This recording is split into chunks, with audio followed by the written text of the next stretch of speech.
Oui, l'histoire de l'espoir. Oui. Et qui veulent passer absolument. Je pense souvent aussi, mais très souvent, je pense à ce monsieur, un jeune homme. Donc, une dame de maison Lafitte. On a une amie harpiste qui vient régulièrement distribuer avec nous sur le camp à Dunkerque, qui joue de la harpe. Ça fait des distributions dans une ambiance très, très chouette. Et elle avait amené quelqu'un qui n'était jamais venu. Comment elle s'appelle, cette harpiste? Belinda Welton. D'accord. Ça ne dit rien? Non. Belinda Welton. Et donc, elle vient avec cette dame, je ne sais plus comment elle s'appelle, c'est pas grave, et qui arrive. Donc, premier contact avec une distribution sur un camp de migrants. Et un jeune homme qui lui met dans la main un préservatif et son téléphone. Alors, elle me regarde, un jeune homme qui lui met un préservatif dans la main, une dame. Regarde, qu'est-ce que je fais? Je lui dis, mais non, t'as pas compris, c'est pas un préservatif. Regarde, alors je lui montre, tu l'ouvres, tu le tiens comme ça, parce que lui, il met son téléphone dedans. Il faut être deux, parce que c'est un imperméable à téléphone. Il va passer et il faut que le téléphone soit au sec. On dit bon, donc elle aide le gars, et puis elle a un petit peu d'anglais, l'anglais le même que le mien, England, when, tonight, tomorrow, et donc le type baragouine un tout petit peu, et elle lui dit why. Et le type, il n'a rien répondu. Il était debout là, à côté de la table de distribution. Il a fait ça. Avec le regard qui venait dire, mais tu vois où je suis? C'est là que tu veux que je reste? Ouais. Qu'est-ce que tu veux que je fasse ici? Et c'est vrai que c'était l'horreur. Les tentes sur un sol comme ça, tout mouillé, pas de toilette, pas de douche, rien quoi. Et une asso gentille qui vient le midi donner une barquette de plat chaud. Ben, c'est pas une perspective. Je dis pas aux gens, mais non, mais reste, je t'en prie. T'es bien avec nous. Non, t'es pas bien avec nous. Bien sûr que non, je sais bien qu'il est pas bien avec nous. Il veut partir, mais oui. Mon mari me dit, s'il faut crever leur canot, ils vont se tuer, il faut les empêcher. Je dis non. Tu peux pas empêcher des gens qu'on accueille comme ça, tu peux pas les empêcher de partir. Tu peux pas les empêcher de mettre ses enfants sur l'eau. On met pas ses enfants sur l'eau si l'eau n'est pas plus sûre que la terre. Dit le poème somalien. Ah oui, alors il y a aussi on ne quitte pas son pays, sauf si son pays est devenu la gueule d'un requin. Et ça, c'est justement ton ça. clip Home, il est tiré c'est Warsan. Il est tiré du roman, du poème. Je sais plus le nom de l'auteur. Je crois que c'est Warsan Shahireux ou Shir, je sais pas comment. Oui, sans doute ça. C'est un poème de 2010. Je sais pas comment. Écrit par une somalienne. Parce qu'en fait, il a été utilisé dans un clip, moi que j'ai projeté au festival du clip que j'avais monté là. C'est un clip qui s'appelle Home. Oui, mais tu l'as montré et je le connaissais. C'est dans ce poème. Pratiquement tout le texte est tiré de ce poème-là. Ouais, c'est ça. Alors Claire, on va aborder tes missions en fait, ce que tu fais. Oui. Alors, je fais tout. Est-ce que tu milites déjà au sein d'une association? Est-ce que tu le fais simplement en tant qu'individu? Je suis dans l'association Salam. Donc tu es dans l'association Salam, tu en avais parlé, donc tu es bien dans l'association avec Salam. Avec des responsabilités. Et tu es membre du bureau, carrément membre du bureau? Oui, je suis secrétaire générale, donc, parce que je fais le secrétariat pour les deux pôles, Calais et Dunkerque, et responsable du pôle Dunkerque. Vice-présidente pour le pôle Dunkerque. Donc effectivement, quand tu as tes papiers et que tu dis aux migrants que tu es secrétaire, c'est vrai, tu es vraiment secrétaire. Oui. Ça leur est égal, je veux dire. Le titre leur est complètement égal, c'est parce qu'ils voyaient mon cahier, et parce que c'était un cahier de prof, et donc, non, c'est secrétaire, pour moi ça veut dire que je prends des notes. Oui. Et ils respectaient beaucoup. Quand en réunion, ils voyaient que j'écrivais, puis ils se tournaient souvent vers moi pour être sûr que j'écrive bien ce qu'ils avaient dit. Et c'est une association qui existe depuis la destruction du camp de Sangatte, dont on parlait tout à l'heure. Ça date de cette époque-là. Quand Sarkozy a dit on va détruire Sangatte et il n'y aura plus de migrants à Calais, alors j'aime pas, je ne vais pas faire semblant, mais je pense que c'est un homme intelligent. Et je ne pense pas une seconde qu'il a cru ça. Il s'est dit on détruit et puis on verra bien. Tu ne peux pas imaginer que tu détruis le camp de Sangatte et que les gars ils vont disparaître. Ils vont aller où ? Oui, mais bien sûr, mais je pense que voilà, c'était en fait cette destruction, ça leur permettait d'appliquer ce dispositif Ulysse qui n'est pas tombé, du ciel. C'est l'invisibilité des migrants, c'était dans la. Et donc les gars, ils étaient là à Calais, et ils dormaient dans les buissons, dans les parcs, ils dormaient dans les dunes, dans les blocos. Oui. Et du coup, c'est vraiment au départ, Salam, c'est un mouvement citoyen. Et c'est resté d'ailleurs. On est une association de gens du coin. Bon, moi, je fais 15 km, mais c'est quand même local. Et c'est important. Parce que je vois Pierre, celui qui a fait la grève de la faim il y a quelques mois, au début, quand il arrive, il me disait « Mais comment tu peux ? Tu fais ça dans la journée et à 5h du soir, tu rentres chez toi, dans ta maison confortable et tu arrives. » Je disais « Mais Pierre, moi, il y a 12 ans que je suis là. » Et tu fais pas, toi, tu es là presque 24, mais il y a 3 mois que tu es là. Après, il y a 6 mois que tu es là. Mais tu peux pas pendant 12 ans être 24. Oui, non, bah sinon tu peux. Non. Nous, on est là, on fait chacun choisit. Bon, ben moi, ça me bouffe ma vie, c'est vrai. T'as des gens, ils donnent une journée. Mais une journée d'un citoyen, c'est énorme. Si tu as 200 citoyens qui donnent une journée, c'est des choses énormes. Et on est resté un mouvement citoyen, c'est-à-dire de gens qui vivent dans le coin, globalement, et puis qui donnent un moment, des morceaux de leur vie pour aider. Donc, toi, comme tu as un rôle de secrétaire, c'est-à-dire que tes missions, ça va, entre autres, parce que tu disais que tu en as plein, mais entre autres, ça veut dire que quand il y a des réunions, ça peut être des réunions avec des migrants, ça peut être, etc., toi, tu vas effectivement rédiger les rapports, tu vas les taper au propre, etc., tu vas faire ce genre de choses pour avoir des traces, en fait, des traces écrites. Oui. Je vais en réunion, on s'est rencontrés là par Alternativa, c'est quand même aussi par ce biais de responsable d'association que j'y suis arrivée. Et on va là un peu partout. On a été à Vimereux au festival Images et Migration début du mois. Enfin, on essaie, et c'est important parce que je crois énormément à la communication. Il faut que les gens sachent. Les gens ne savent pas. Oui, c'est pour ça que je fais ce type d'entretien. Oui, tout à fait, c'est super important. Et c'est pour ça que moi j'accepte. C'est rare que je refuse, pas toujours moi qui fais, mais quand on me demande quelque chose, je regarde si je suis libre, je dis oui. Et puis après, quelquefois, c'est pas moi qui fais. Et si je suis pas libre, je dis je vais essayer de trouver quelqu'un. D'accord. Parce que je pense qu'il faut que les gens se rendent compte de comment on vit. Parce que quand je t'ai contacté, justement, je t'ai un petit peu dit ce que je voulais aborder, parce que moi je ne connaissais pas tes compétences. Je me dis, règlement Dublin, peut-être que ça ne va pas forcément lui parler, mais tu me dis, mais si je maîtrise tout ça, parce que ça m'arrive de parler à des étudiants, tu me parlais d'étudiants, donc ça veut dire que tu rencontres des étudiants pour parler de ça. Volontiers, tu vois. Quelquefois on est invité dans une fac, ça m'arrivait de parler devant un amphi, c'est très très rare. Mais par contre, des étudiants qui viennent, et qui appellent et qui disent j'ai une journée ou j'ai 3 jours, je suis toute seule ou on est 4, on veut venir aider, on veut venir voir. J'ai dit non, viens pas voir. D'accord, oui. On vient pas voir, on vient aider. Venez le matin, vous prendrez l'éplucheur avec nous. D'accord. Pendant qu'on épluche, on papote, on raconte, on montre et puis vous venez distribuer. Donc tu es secrétaire, tu rédiges des rapports, etc. Mais tu mets la main à la pâte vraiment. Au moins une fois par semaine, c'est très important. De ne pas perdre le terrain, parce que ça évolue très vite. Et d'être avec les équipes, je veux dire, je suis pas là. Alors des fois, ils disent voilà la chef. Mais bon, c'est parce que je m'assieds, je prends l'éplucheur. Puis quand il y a des nouveaux qui me disent qu'est-ce que je fais, je dis moi je sais pas, moi je suis pas chef de cuisine. Ça tu demandes à Denise, tu demandes à Guylaine. D'accord.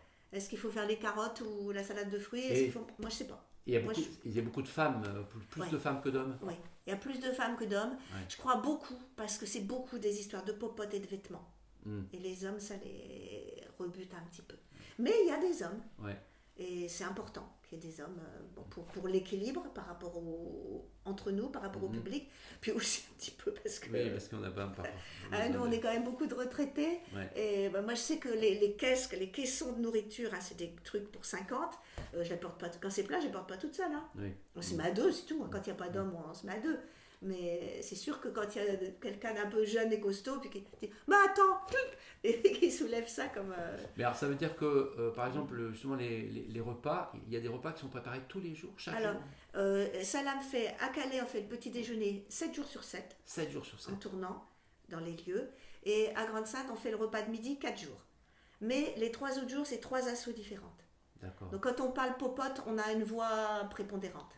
Parce qu'on a un poids à faire 4 repas chauds par semaine. Et les légumes, c'est des légumes qui vous sont donnés? Alors, on achète peu. On achète de plus en plus. On a de moins en moins de dons en nature, mais je ne comprends pas très bien pourquoi. On a plus d'argent. On nous donne plus d'argent. On va revenir sur l'argent, mais les légumes, en fait, c'est quoi? Des particuliers qui vous donnez des légumes ou ça peut être des maraîchers qui vous donnent... Un petit peu, mais c'est surtout des surplus de magasins. Des surplus de magasins. Alors, pendant très longtemps, on a vécu uniquement sur les surplus d'Emmaüs, qui sont les surplus d'Auchan. Donc, en fait, de l'anti-gaspi. Oui. Auchan ne donne pas pour les migrants. Auchan Grande-Sainte.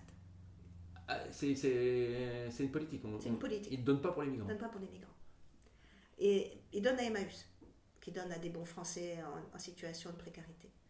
Donc, Emmaüs gère ses surplus d'Auchan, Mais par chance pour nous, le week-end, avant ils avaient Emmaüs Famille, un peu comme les Restos du Cœur. Ouais. Maintenant ils donnent à l'épicerie solidaire de Dunkerque. D'accord. Mais ça ne tourne pas le week-end. Donc le samedi, le camion d'Emmaüs va à Auchan, récupère les surplus, et nous on va à Emmaüs et on récupère les surplus du samedi. Et pendant des années, c'était tout notre frais. Depuis le Covid, ça a beaucoup diminué en quantité. Alors, et je crois que il y a aussi visiblement des questions de loi. Quand j'étais jeune, les supermarchés mettaient à la poubelle et versaient de l'eau de Javel dessus. Ça, je me souviens de ça. ça. On a connu, hein, ça. Ah oui, je me souviens de ça. Ça a été interdit et Oui. pour les empêcher, pour les inciter à ne pas le faire, ils peuvent défiscaliser. Ils donnent à des assos, ils défiscalisent. D'accord. Et apparemment, ils ont trop défiscalisé. Trop fait de surplus pour défiscaliser.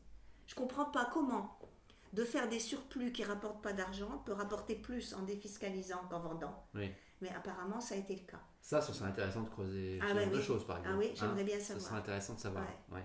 Mais en tout cas, c'est certain, il y a beaucoup moins de surplus. Et alors, tu disais que vous aviez de l'argent, donc ça, cet argent, Alors, de l'argent, c'est Donc. pratiquement que des dons particuliers. c'est que des dons. On n'a jamais eu rien de l'État. D'accord. On a eu de la région jusqu'à ce que soit Xavier Bertrand qui soit élu. Et au niveau local, on a depuis 2000, je ne suis plus sûre de l'année, 2010.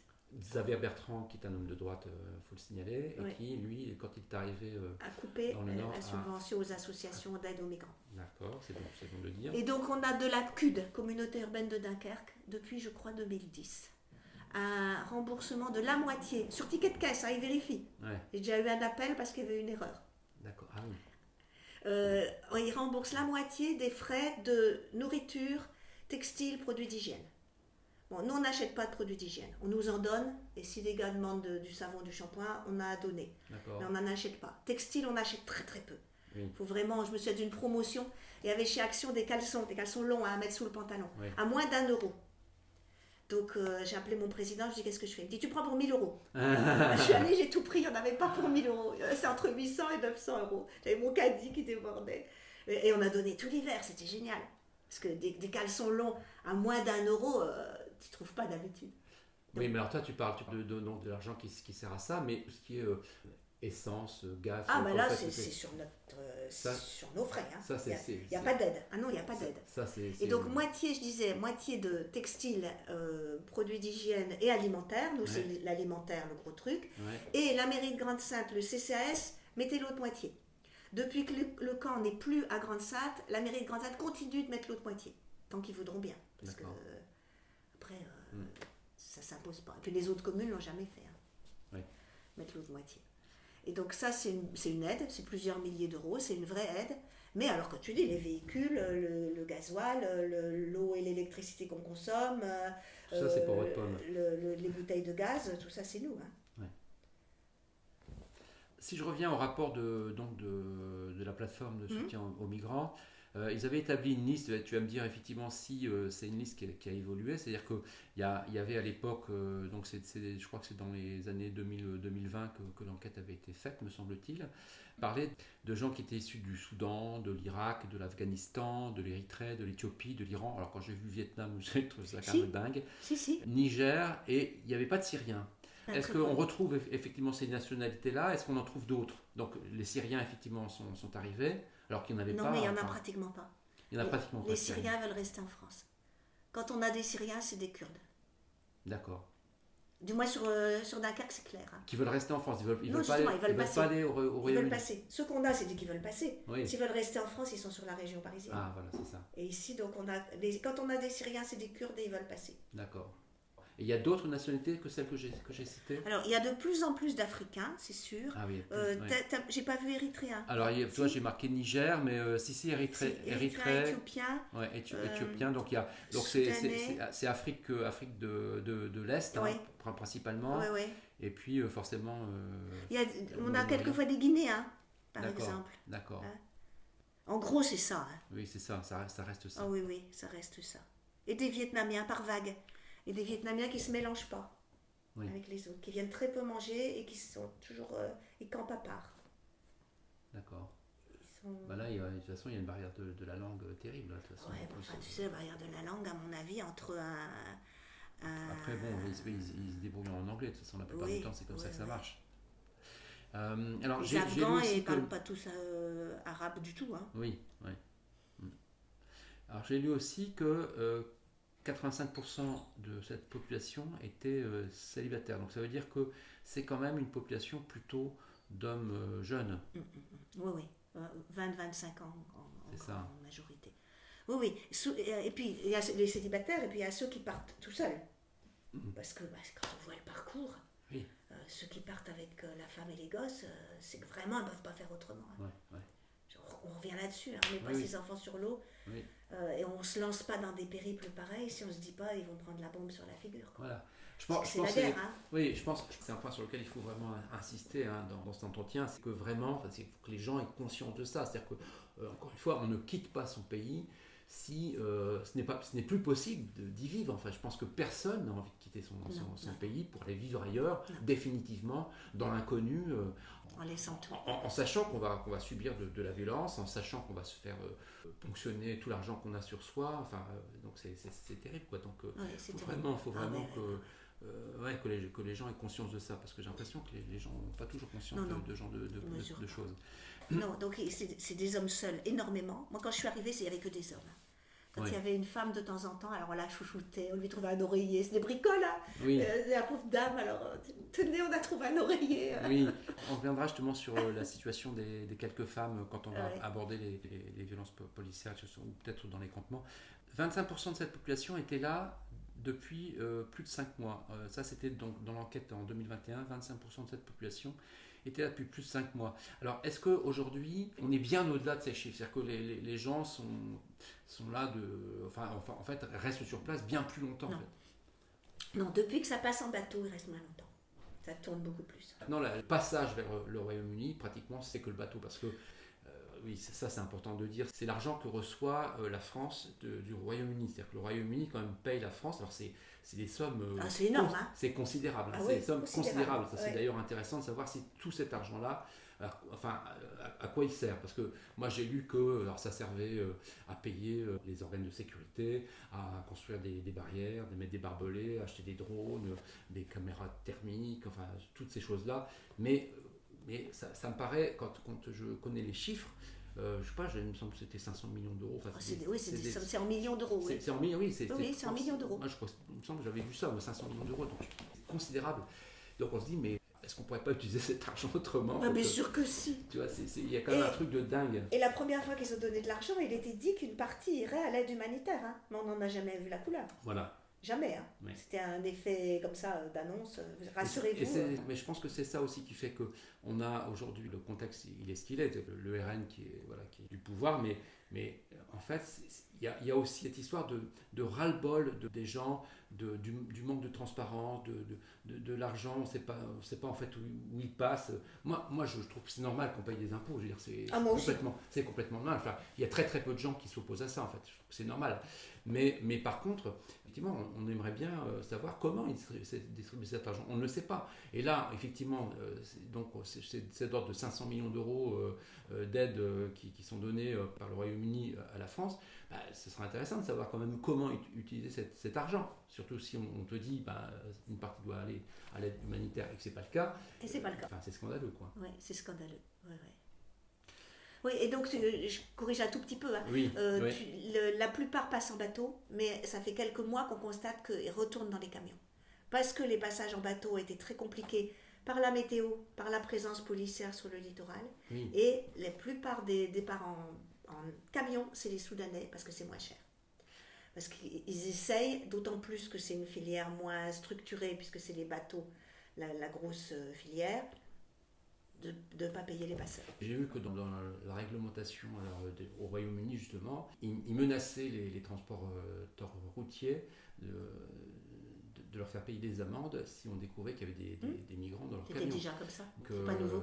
J'arrive même pas à comprendre comment on réussissent à rentrer dans le camion, d'autant plus que maintenant il y a des détecteurs d'oxygène, il y a des chiens, Ils ne sont pas tous testés. Oui, ils ne sont pas tous testés, forcément c'est pas possible. Non, mais ils passent, on le sait. Ouais.